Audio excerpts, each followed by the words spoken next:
नमस्कार दोस्तों, मैं आशुतोष कुमार आप सबका स्वागत करता हूं हमारे हिस्ट्री चैनल में। आज हम जानेंगे द्वारका की हिस्ट्री और द्वारका के बारे में कुछ फैक्ट्स। तो आइए शुरू करते हैं। भगवान श्री कृष्ण ने मथुरा वृंदावन को छोड़ने के बाद समुद्र तट पर द्वारका नगरी बसाई थी। वही द्वारका जो आज गुजरात की शान है। कई खोजों के दौरान समुद्र में एक नगर डूबा होने की बात सामने आती है। दरअसल समुद्र में समाई यह नगरी द्वापर युग में कान्हा द्वारा बसाई गई द्वारका ही है। द्वारका को हमारे 4 धामों में एक माना जाता है और हमारे 7 पौराणिक शहरों में से एक माना जाता है। 7 पौराणिक शहरों में मैं क्यों बोल रहा हूँ? 7 पौराणिक शहरों इसलिए बोल रहा हूँ कि इन शहरों का जिक्र आपको हमारे पुराने वेदों में, महाभारत, रामायण, इन सब में आपको इनका जिक्र मिलेगा। ये 7 शहर कौन कौन से हैं? पहला तो द्वारिका हो गया, दूसरा हमारा मथुरा, तीसरा काशी, चौथा हरिद्वार, पांचवा अवंतिका, छठा कांची और 7वां हमारा प्यारा अयोध्या। तो श्री कृष्ण जी द्वारका क्यों आए थे? वो तो मथुरा वृंदावन के वासी थे, तो वो द्वारका आखिर आए क्यों थे, ये जानना आप सबके लिए बहुत ज़रूरी है। तो कृष्ण लीला जब आप पढ़ेंगे तो आप जानते होंगे कि श्री कृष्ण ने महाराज कंस का वध किया था, जो कि उनके मामा थे। ये कहानी आप सबको बहुत अच्छे से पता है। तो कंस का वध करने के बाद जरासंध, जो कि कंस के ससुर थे, जरासंध की दोनों बेटियों की शादी कंस से हुई थी। जरासंध ने कृष्ण और यादवों का कुल समाप्त कर देने की ठान ली। जरासंध को अमरता का वरदान था, लेकिन बाद में आप जाकर देखोगे तो बाद में भीम से 13 घंटे की कुश्ती करने के बाद भीम ने जरासंध का वध किया। लेकिन जरासंध से परेशान होकर श्री कृष्ण अपने यादव, जितने भी यादव कुल के वहाँ थे, उन सबको लेकर द्वारिका आ गए और यहाँ पर द्वारिका को बसाया गुजरात में।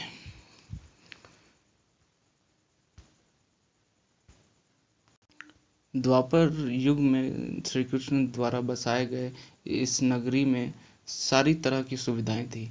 चौड़े सड़क, जल मार्ग से व्यापार करने की सुविधा, मतलब आज के आधुनिक शहरों से मिलाया जाए तो पूरी तरह से समृद्ध शहर इसे कहा जा सकता है। अब हम जानेंगे द्वारका के डूबने की वजह। तो आप सब जैसे जानते हो कि द्वारका डूबी क्यों, इसका सबसे प्रमुख कारण जो कहा जाता है वो इसे कहा जाता है कि गांधारी और ऋषियों द्वारा दिए गए श्राप के कारण तहस नहस हो गई थी द्वारिका। अब इसके बारे में थोड़ा डिटेल में हम जानेंगे, ठीक है। महाभारत का युद्ध में पांडवों की विजय हुई थी। श्री कृष्ण ने युधिष्ठिर को राजगद्दी पर बिठाया और राज्य से जुड़े नियम कानून उन्हें समझाकर वे कौरवों की माता गांधारी से मिलने पहुंचे। कान्हा के आने पर गांधारी फूट फूट कर रोने लगी और फिर क्रोधित होकर उन्होंने शाप दिया कि जिस तरह तुमने मेरे कुल का नाश किया है, तुम्हारे कुल का अंत भी इसी तरह होगा। श्री कृष्ण साक्षात भगवान थे, चाहते तो इस शाप को निष्फल कर सकते थे, लेकिन उन्होंने मानव रूप में लिए अपने जन्म का मान रखा और गांधारी को प्रणाम कर कर वहाँ से चले गए। तो अब आप जान चुके हैं कि क्यों द्वारका शहर डूबा, ठीक है। अब इसके बारे में थोड़ा फैक्ट्स जानते हैं, मतलब अभी के टाइम पे कैसे, क्योंकि बहुत समय तक ये चलता रहा कि द्वारका जो है वो एक मिथिकल सिटी है, मतलब द्वारका का अस्तित्व नहीं है, द्वारका को सिर्फ पौराणिक कथाओं में इसका जिक्र है, इसका मतलब ओरिजिनलिटी से कोई संपर्क नहीं है। लेकिन कहानी कब पलटी? कहानी पलटी 1970 में।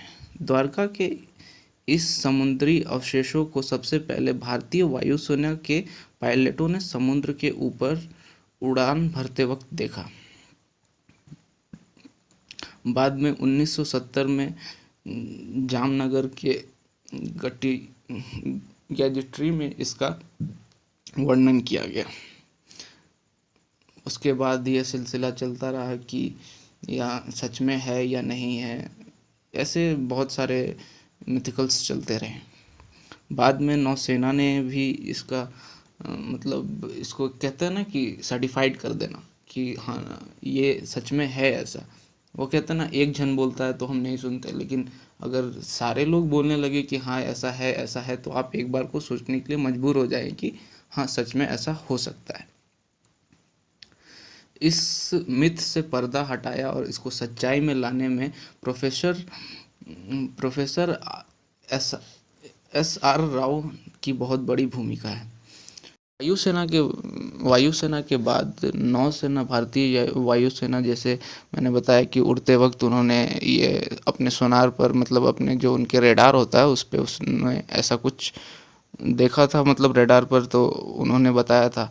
अब इसके बाद जब नौसेना समुद्र में, आप जानते हो नौसेना मतलब समुद्र में ही रहती है, तब उन्होंने भी इसको कंफर्म किया कि ऐसा ज़रूर कुछ है।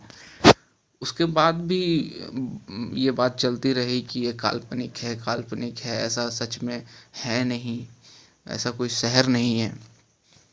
क्या है ना कि हमारे दिमाग में ना शुरू से सब बिठाया गया था कि हमारा अस्तित्व ही बहुत बाद में आया, कि आप आर्यन सभ्यता, हमारी सभ्यता बहुत पुरानी है, लेकिन हमें ये कभी जाहिर नहीं होने दिया गया, हमारा माइंड वॉश किया गया। कहीं ना कहीं किसी अपने दोस्त, रिश्तेदार, किसी भी जानने वाले से कभी ना कभी आपने ज़रूर ये सुना होगा कि वो कहता है कि मैं रामायण नहीं मानता, या फिर ये काल्पनिक थे, इसमें जो भी कहा गया है ये सब अंधविश्वास है, नहीं मानो, ये सब ऐसा कुछ नहीं था, किसी की रचना है, किसी ने कहानी बनाया। ऐसे बहुत सारे चीज़ आपको सुनने के लिए मिल जाएंगे। लेकिन इस कहानी को सच्चाई में किसने बदला? तो इस कहानी को सच्चाई में बदला प्रोफेसर एस आर राव ने। प्रोफेसर एस आर राव और उनकी टीम ने मिलकर इसके ऊपर खोज शुरू की। 1979-80 में समुद्र में 560 मीटर लंबी द्वारका की दीवार की खोज की। साथ में उन्हें वहां पर उस समय के बर्तन भी मिले, जो कि 1528 ईसा पूर्व से 3000 ईसा पूर्व के हैं। इसके अलावा सिंधु घाटी सभ्यता के भी कई अवशेष उन्हें मिले। अब जब इतना सारा सबूत मिला, थोड़ा जानता है ना कि क्यूरियोसिटी लोगों की बढ़ने लगी जानने के लिए द्वारका के बारे में, कि सच में ऐसा कोई शहर था, अगर होगा तो सोचिए कितनी पुरानी सभ्यता है हमारी, और कितने पुरानी है सनातन धर्म की। जो बात आप अब सुनते हैं कि हमें सनातन धर्म, मतलब कास्ट सिस्टम, तो ये अब किसकी रचना है उस बारे में हम बाद में बात करेंगे कभी। फिलहाल तो अभी यही कहते हैं कि सनातन एकमात्र चलता था, जो कि बहुत पुराने समय से चला आ रहा है। तो आपको ये अब लोगों को जानने की क्यूरियोसिटी शुरू हुई कि अब ऐसा कुछ हो सकता है। अब भारतीय नौसेना और भारतीय पुरातत्व विभाग की संयुक्त खोज शुरू हुई, पहले 2005 में, फिर 2007 में। भारतीय पुरातत्व विभाग की निगरानी में भारतीय नौसेना के गोताखोर जो थे, समुद्र में समाई द्वारका नगरी के अवशेषों के नमूनों को सफलतापूर्वक निकाल लाया। अभी तक जो प्रोफेसर जो खोज कर रहे थे वो समुद्र के अंदर ही उन्होंने किया था वो सब। अब उसको ऊपर बाहर लाना था। क्यों बाहर लाना था? बाहर इसलिए लाना था कि हमें ये चीज़ साबित करनी थी, सिर्फ खुद के लोगों को ही नहीं, पूरे विश्व को ये चीज़ साबित करनी थी कि यहाँ द्वारका है। हमारे जो वेदों में जो हमारी पुरानी हिस्ट्री है वो कितनी पुरानी है, ये चीज़ हमको बतानी थी पूरी दुनिया को। तो उसके लिए उसको हमने बाहर निकलवाया। अब 2005 में नौसेना के सहयोग से प्राचीन द्वारका नगरी से जुड़े अभियान के दौरान समुद्र की गहराई में कटे छटे पत्थर मिले और लगभग 200 नमूने एकत्र किए गए। उसके बाद भारतीय पुरातत्व विभाग के समुद्री विशेषज्ञ जो उस समय थे ने इन दुर्लभ नमूनों को देश विदेश की पूरा जो प्रयोगशालाएं होती हैं देश विदेश की प्रयोगशालाओं में भेजना शुरू किया। मिली जानकारी के मुताबिक ये नमूने सिंधु घाटी सभ्यता। उसके बाद भारतीय पुरातत्व विभाग के जो विशेषज्ञ थे उन्होंने उन्होंने इन दुर्लभ नमूनों को देश विदेश की प्रयोगशालाओं में भेजा। मिली जानकारी के मुताबिक ये नमूने सिंधु घाटी सभ्यता से कोई मेल नहीं खाते थे, लेकिन ये इतने प्राचीन थे कि सभी दंग रह गए। भारतीय पुरातत्व विभाग के निर्देशक धरोहर जिसको आप कह सकते हो उस समय वो निर्देशक थे ए.के. सिन्हा के अनुसार द्वारिका में समुद्र के भीतर ही नहीं बल्कि जमीन पर भी खुदाई की गई थी और 10 मीटर गहराई तक की गई इस खुदाई में सिक्के और कई कलाकृतियां भी प्राप्त हुई। अब सोचिए कि सबसे दिलचस्प शोध अगर कहा जाए ना तो वो हुआ था 2001 में। मैं ऐसा क्यों बोल रहा हूँ सुनिए। एक्चुअली हुआ क्या था ना कि 2001 में सरकार ने गुजरात के समुद्री तटों पर प्रदूषण के कारण हुए नुकसान का अनुमान लगाने के लिए national institute of ocean technology द्वारा एक सर्वे कराने को कहा। जब समुद्री तलहिट की सर्वे करने जब शुरू हुआ सर्वे तो दिलचस्प इसमें क्या था, सबसे आपको जो इंटरेस्टिंग चीज़ इसमें लगेगी कि क्या था, जब समुद्री तलहिट की जांच की गई तो सोनार आप जानते हो किसे कहते हैं। सोनार एक्चुअली पानी के अंदर कहा जाए तो रेडार, जैसे रेडार होता है आसमान में जो, तो पानी के अंदर सोनार होता है। ठीक है, तो सोनार में पर मानव निर्मित नगर पाया गया जिसकी जांच करने पर पाया गया कि यह नगर 32,000 वर्ष पुराना था। पुराना है भी, आप कैसे अभी भी मौजूद है तो था नहीं कह सकते, है 32,000 वर्ष पुराना है तथा 9,000 वर्षों से समुद्र में विलीन है। तो यहाँ पे दो चीज़ आपको पता चली। पहली कि यह 32,000 साल पुराना था, 32,000 साल, और 9,000 साल पहले ये डूबा, समुद्र में डूबा। माना जाता है कि 9,000 वर्ष पूर्व हिम युग की समाप्ति पर समुद्र का जलस्तर बढ़ने के कारण यह नगर समुद्र में विलीन हो गया।